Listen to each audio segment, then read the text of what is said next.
USA ने एक sanction जो वेवर मिलता था इंडिया को उसको रिवोक कर दिया है। और इस रिवोक से चाबहार पोर्ट में क्या असर हो सकती है और क्या इफेक्ट हो सकती है इंडिया को, आइए इस न्यूज को इन डिटेल समझते हैं और ये जियोपॉलिटिकली बहुत ही ज्यादा इंपॉर्टेंट रहेगा। आइए इस न्यूज को इन डिटेल हम लोग देखते हैं और समझते हैं और इससे जियोपॉलिटिकल क्या इंप्लीकेशन हो सकती है वो भी देखते हैं। ऐसे आपको दर्जनों आर्टिकल देखने को मिल जाएंगे और जैसे कि आप देख सकते हैं कि US revoke sanction waiver for India other countries at Iran Chabahar port. और जो ईरान का चाबहार पोर्ट है हम इंडियंस के लिए बहुत ही ज्यादा इंपॉर्टेंट है। प्लस ये जो इंपॉर्टेंट है आपका क्योंकि इसमें हम लोग बाईपास कर रहे हैं उस कंट्री से जिस कंट्री से हम लोग ट्रेड नहीं करना चाहते हैं। बेसिकली पाकिस्तान को हम लोग इसमें बाईपास कर रहे हैं और ये हम लोगों का अफगानिस्तान और सेंट्रल एशिया जाने का एक सिक्योर रास्ता हमें प्रोवाइड करती है। और आपका चाबहार पोर्ट है कहाँ, याद रखिएगा कि ये चाबहार पोर्ट आपका गल्फ ऑफ ओमान में है। ये जो डिसीजन है ये आपका लागू होना है सितंबर 29 को होना है। यूएसए का कहना है कि ये जो हम लोग सैंक्शन लगा रहे हैं और रिवोक कर रहे हैं ये ईरान के ऊपर में कर रहे हैं ताकि उन लोगों को मैक्सिमम प्रेशराइज किया जाए। लेकिन प्रेशराइज जो है वो आपका ईरान के ऊपर नहीं हो रहा है, ये किसके ऊपर हो रहा है हम लोग सब जानते ही है। ये जो एक तरह का एक्सेप्शन था ना पहले, तो इससे क्या होता था कि ईरान के अलावा बाकी जो कंट्रीज वहां काम कर रहे हैं तो उनको कोई दिक्कत नहीं होती थी, कोई प्रॉब्लम वहां फेस नहीं होता था। यानी ईरान पे सैंक्शन लगी है वो ठीक है, लेकिन जो अदर कंट्रीज के लोग वहां काम कर रहे थे उनको कोई प्रॉब्लम नहीं होती थी। लेकिन ये जब रिवोक हो जाएगी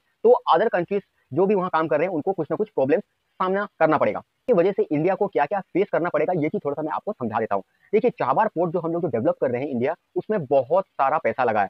मई 13, 2024 में न्यू दिल्ली एक बहुत ही लंबा कॉन्ट्रैक्ट साइन करी थी, करीब 10 साल का उन्होंने कॉन्ट्रैक्ट डील साइन करी थी Iran port and maritime organization और इंडियन पोर्ट्स ग्लोबल लिमिटेड के बीच में था, जो कि 120 मिलियन डॉलर का था। और इसमें यह भी कहा था कि प्लान्स कि अनदर 250 मिलियन डॉलर हम लोग रेस करेंगे चाबहार पोर्ट को डेवलप करने के लिए, उसकी इंफ्रास्ट्रक्चर के लिए। जो पोर्ट है चाबहार पोर्ट इंडिया के लिए बस एक पोर्ट का जरिया नहीं है कि यहाँ जहाज आएगी, जहाज को हम लोग डिस्चार्ज करेंगे, ये नहीं है। इंडिया के लिए ये एक बहुत ही सिक्योर जगह हो जाता है जहां हम लोग बेसिकली पाकिस्तान को हम लोग बाईपास करते हैं और अफगानिस्तान और सेंट्रल एशिया में एक सेफ रूट के लिए ये पोर्ट बहुत ज्यादा इंपॉर्टेंट हो जाता है। और हमने पास में भी बहुत सारे व्हीट अफगानिस्तान को इसी चाबहार पोर्ट से हमने भेजा भी है।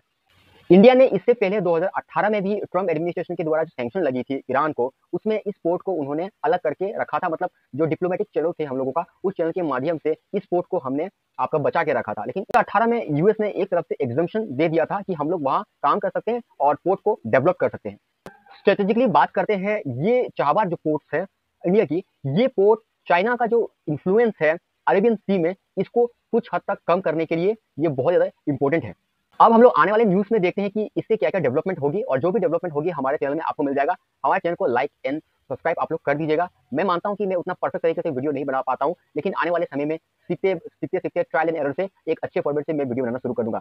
आप लोगों का सपोर्ट एंड आप सबका प्यार हम लोगों का छोटे चैनल में आप लोग रखिएगा, क्योंकि ये चैनल आपके प्यार एंड सपोर्ट से ही खड़ा है। जय हिंद, जय भारत, अपना ख्याल रखिएगा।